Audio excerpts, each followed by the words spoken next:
दंडवत हो. माझ्या सर्व अच्युत गोत्रीय बांधव व भगिनींनो, परमेश्वर भक्तांनो, परमार्ग साधकांनो, आपणास सादर दंडवत प्रणाम. सुमारे 800 वर्षांपूर्वीचा काळ. त्यावेळी आपल्या महाराष्ट्रामध्येच नव्हे तर संपूर्ण भारतवर्षामध्ये राजेशाही होती. अनेक राजे आपापल्या प्रदेशातील आपला राज्यकारभार व्यवस्थित चालवायचे, आपल्या प्रजेची पण काळजी घ्यायचे. त्या काळात देवता भक्तीला उधाण आलेले होते. लोकांचा कल धार्मिक प्रवृत्तीकडे होता.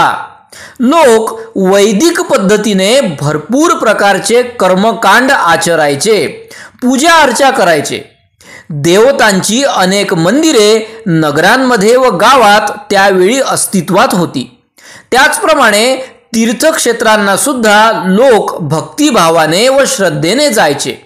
एकंदरीत या सर्व गोष्टीला लोकधर्माचे स्वरूप प्राप्त होऊन त्याप्रमाणे लोक रूढीवत आचार करायचे. लीळा चरित्रामध्ये आपल्या श्री चक्रधर प्रभूंचा मुक्काम हिवरळी म्हणजे आताचे जालना येथे असतानाची लीळा आहे.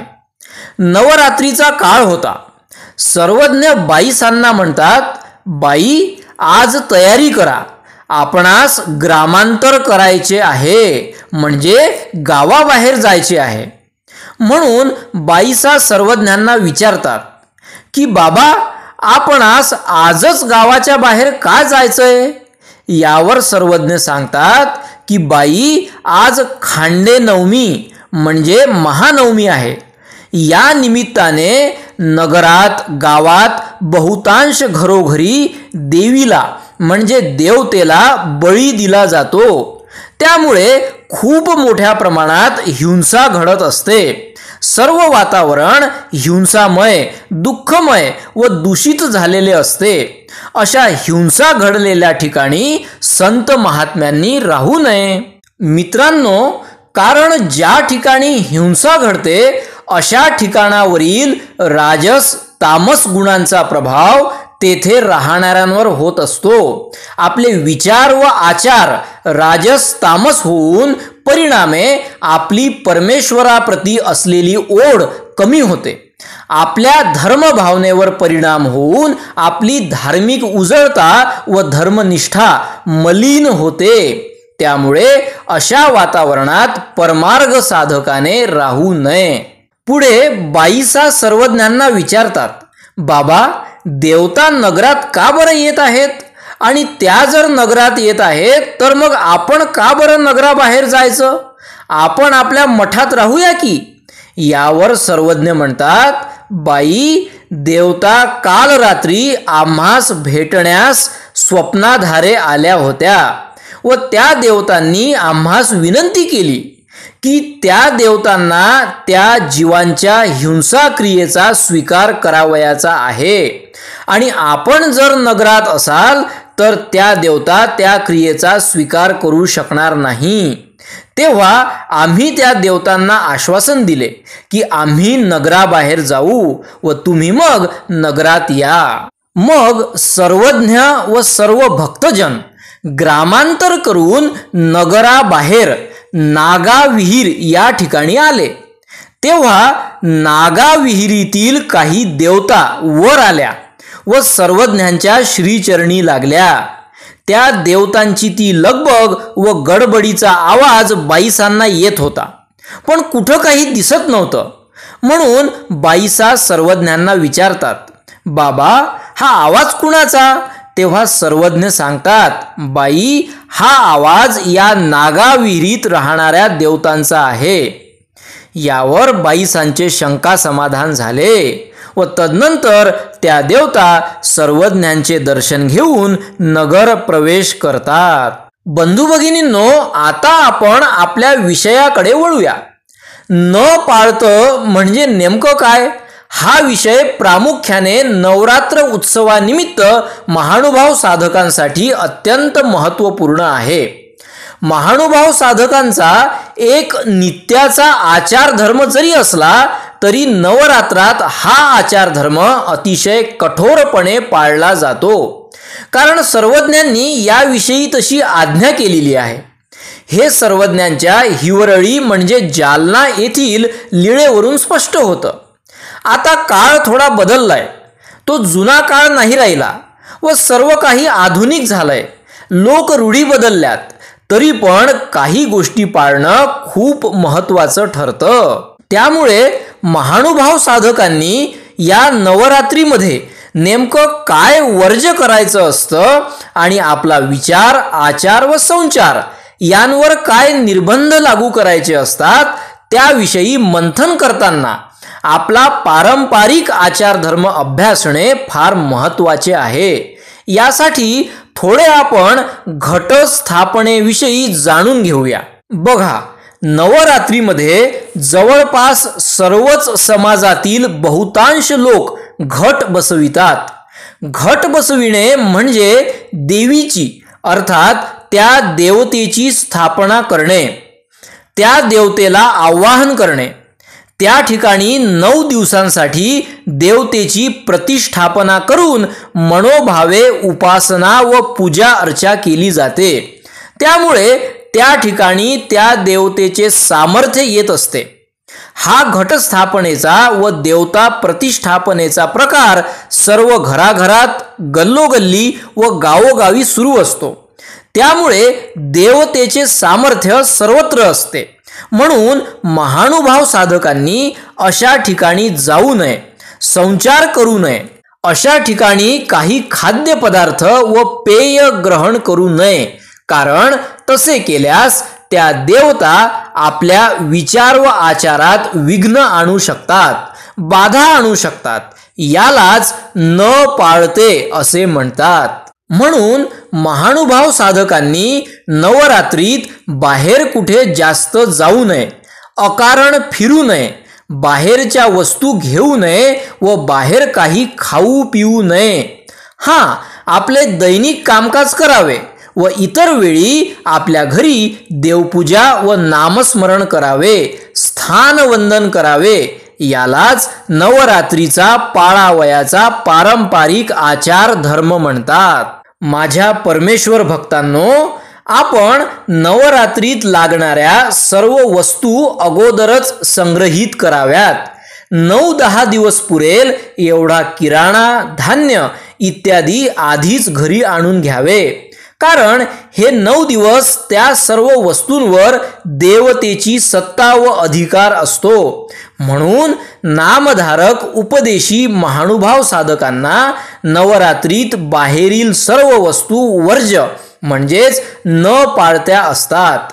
मग अशा परिस्थितीमध्ये जर आपण बाहेरच्या वस्तू ग्रहण केल्या तर निश्चितच देवता विघ्न करतात, बाधा आणतात.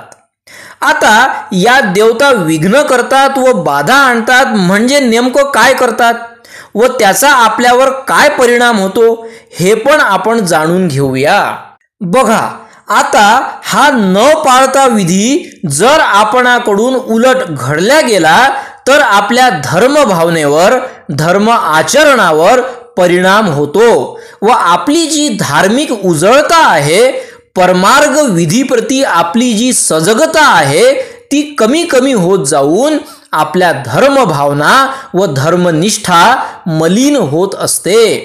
धर्मविधीमध्ये खंड पडत जातो. वेळच्या वेळी करावयाच्या विधीत सातत्य नसते, अर्थात दुर्लक्ष होते. आपल्याकडून एका मागोमाग एक अविधी आचरल्या जातात व परिणामे धर्मनिष्ठ, आचारनिष्ठ साधक सुद्धा धर्मावरून जातो, अर्थात कटियाचा दृष्टांताप्रमाणे. आपण दृष्टांत पाठातून तो अभ्यासू शकता. तरी समजण्याकरिता गोष्टी स्वरूपात मी इथे आपणा समक्ष मांडण्याचा प्रयत्न करतो. एक गाव होते. त्या गावाच्या बाहेर एक मंदिर होते. त्या मंदिरात एक कटिया पुजारी राहत असे. तो त्या मंदिरातील देवतेची खूप निष्ठेने व श्रद्धापूर्वक सेवा करीत असे. त्याची सेवा भक्ती अष्टौ प्रहर असायची. त्रिकाळ संध्या तो भक्तीत मग्न असायचा. देवतेच्या भक्तीत पूर्णपणे रमलेला, पहाटेच्या झाडझूड सडा संमार्जनापासून तर रात्रीपर्यंतच्या सर्व विधी तो न चुकता अखंडित करीत असे. गावात भिक्षा मागून व परत मंदिरात येऊन देवतेला नैवेद्य दाखवून तो जेवत असे. बरेच दिवस त्याचा हा नित्यक्रम सुरू होता. एके दिवशी त्याला गावातून जेवणाचे आमंत्रण आले. ते आमंत्रण स्वीकारून तो गावात जेवण्यासाठी गेला. त्या पुजाऱ्याला पंचपक्वान्नाचे भोजन मिळाले. तो ते भोजन तिथेच जेवला. पंचपक्वान्नाच्या भोजनामुळे पुजाऱ्याला चांगलीच सुस्ती आली व तसाच तो परत देवळात आला. थोड्या वेळच्या बसून विश्रांतीनंतर तो तेथेच आडवा झाला. देवतेच्या पिंडीकडे पाय करून तो झोपी गेला. आपले पाय देवतेकडे आहेत याचे भान जेव्हा त्याला झाले तेव्हा तो गडबडून उठला आणि देवतेला म्हणतो, तू माझी माय माऊली आहेस, मग तू माझा एवढासा अपराध सहन करणार नाहीस का? असे म्हणून पुन्हा देवतेकडे पाय करून तो झोपी गेला. आता यामुळे झाले असे की कधी कधी सेवादास्य करताना त्याचे पाय देवतेच्या पिंडीला लागायचे. तो थोडा वाकल्यासारखे करत शिळेच पाणी अभिषेकाला वापरू लागला. कालचीच वापरलेली फुले देवतेला वाहू लागला. कालच तर विधी केली होती, मग आज नाही केले तर काय होते असे म्हणून रोजच्या नित्यविधीत खंड पाडू लागला. एके दिवशी गावातील एक स्त्री देवळात पूजा करण्यासाठी आली. पूर्वी एखादी स्त्री देवळात आली तर त्या पुजाऱ्याला राग यायचा, अवघडल्यासारखे व्हायचे. तो तिच्याकडे बघत देखील नसे. त्याला स्त्रीचा सहवास आवडतच नसे. पण आज मात्र त्याला त्या स्त्रीचे सर्व कृत्य चांगले वाटू लागले. तो तिचे गोडवे गाऊ लागला. त्यामुळे आता ती स्त्री रोज मंदिरात येऊ लागली. देवतेची पूजा व सेवा करू लागली. तो पुजारी गावातून भिक्षा मागून आणत व मग हे दोघेही मिळून देवळातच जेवण करत. अशा प्रकारे काही दिवसात दोघांचे संबंध चांगलेच जुळत गेले. त्यामुळे ती बाई गरोदर राहिली. पुढे तिला मुलं झाली. आता ती मुलं मंदिरातच घाण करू लागली. त्यामुळे गावातील लोकांनी त्यांना गावामध्ये घर करण्याचे सुचवले. मग तो पुजारी गावात घर करून ती स्त्री व आपल्या मुलांसह राहू लागला. कधी सकाळी तर कधी संध्याकाळी मंदिरात जाऊ लागला. त्याचा संसार वाढल्यामुळे भिक्षा व खळेदळे करण्यात त्याचा वेळ जाऊ लागला. एकदा तर भिक्षा व धान्य घेऊन येत असताना मंदिरासमोरून बाहेरूनच देवतेला त्याने हात जोडला व आता एवढेच पुरे असे म्हणून तो पुढे निघाला. बघा, अशा प्रकारे एकनिष्ठ असणारा भक्त, अष्टप्रहर सेवा दास्य, त्रिकाळ पूजा करणारा भक्त एका आमंत्रित जेवणाच्या अविधीमुळे देवाच्या भक्तीवरून, ईश्वराच्या भक्तीवरून जातो, धर्मावरून जातो. यालाच अविधीची मलिनता म्हणतात. एक अविधी दुसऱ्या अविधीला, दुसरा अविधी तिसऱ्या अविधीला निमंत्रित करीत असतो आणि मग आपण विधीपासून, धर्मापासून दूर जातो. ईश्वराच्या चतुर्विध साधनांची आवड नाहीसी होते. धार्मिक मलिनता येते. धर्मभावना व धर्मविधी संपुष्टात येतात. एवढे अनर्थ न पाळता विधी पाळल्यामुळे होतात. म्हणून महानुभाव साधकांनी नवरात्रीत बाहेरील कुठलीही वस्तू ग्रहण करू नये. हे सध्या सुरू असलेल्या नवरात्र उत्सवाच्या निमित्ताने सांगणे उचित वाटते. बंधू भगिनींनो, नवरात्रात नामधारक उपदेशी साधकाने जास्तीत जास्त नामस्मरण केले पाहिजे. आपण नोकरी वा व्यावसायिक कामकाज करणारे असाल तर गाठी करत बसणे संयुक्तिक वाटणार नाही. त्यामुळे अप्रदर्शित भाग म्हणून काम करतानाही मनात नामस्मरण करत राहणे योग्य राहील. या 9ही दिवस बाहेरच्या कुठल्याही वस्तू ग्रहण न करता कामावर जाताना सोबत स्वतःच्या घरचा डबा व पाणी बॉटल नेणे योग्य राहील. एखाद्या वेळी जर स्वतःचा डबा उपलब्ध नसेल तर अशा वेळी उपलब्ध असलेले अन्न भोजन आपण स्वतः जवळील विशेष वंदन करूनच 2 घास देवास अर्पण करून जेवण करावे. प्रत्येक वेळच्या पाणी वा अन्न ग्रहण करतेवेळी विशेषास वंदन करावे. नवमीच्या दिवशी स्थानावर वा आपल्या मंदिरात वा कुठेतरी गावाबाहेर जाऊन नामस्मरण प्रसाद वंदन करावे व घरून सोबत नेलेले भोजन सर्व उपदेशी बांधव भगिनींनी मिळून मिसळून ग्रहण करावे. यावेळी आपली संत महंत मंडळी तर स्थानावर नामस्मरणाला बसतात. यामुळे चतुर्विध साधनांचा आपणास लाभ होतो.